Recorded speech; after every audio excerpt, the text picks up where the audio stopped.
Unlocking language. A dive into English modal verbs. Hello, English learners. Today, we're going to tackle an exciting part of English grammar, modal verbs. These special types of verbs modify other verbs to indicate possibility, ability, permission, and much more. Let's dive in.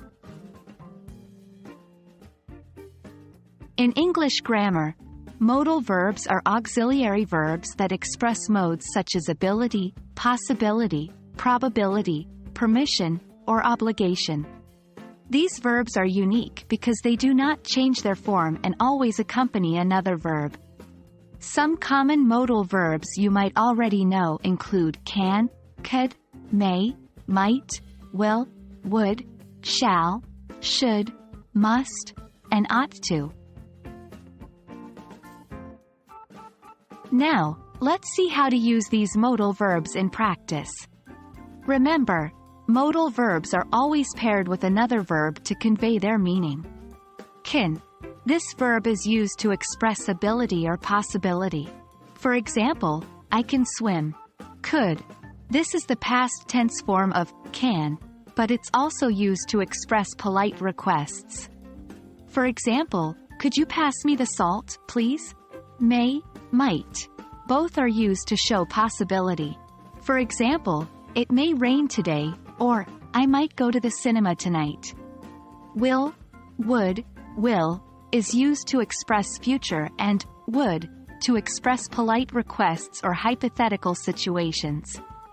For example, I will call you later. Or, I would go if I had time. Shall, should, shall is often used in formal settings or to make suggestions, while should is used to give advice. For example, we shall begin the meeting now. Or, you should eat more vegetables.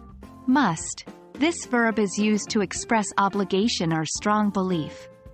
For example, you must finish your homework. Ought to. Similar to should. It is used to give advice or make recommendations. For example, you ought to check the weather before you go out. Modal verbs are easy to negate. You just add not after the modal verb. For example, you should not be late. Forming questions is straightforward too. The modal verb comes before the subject. For example, should I bring my umbrella? That's it for our quick overview of English modal verbs. Remember, these verbs are a fantastic tool to express a variety of meanings in your English conversations, from ability to advice, from possibility to obligation. Practice makes perfect, so try to incorporate these modal verbs into your everyday English use. Thanks for joining me today, and happy learning!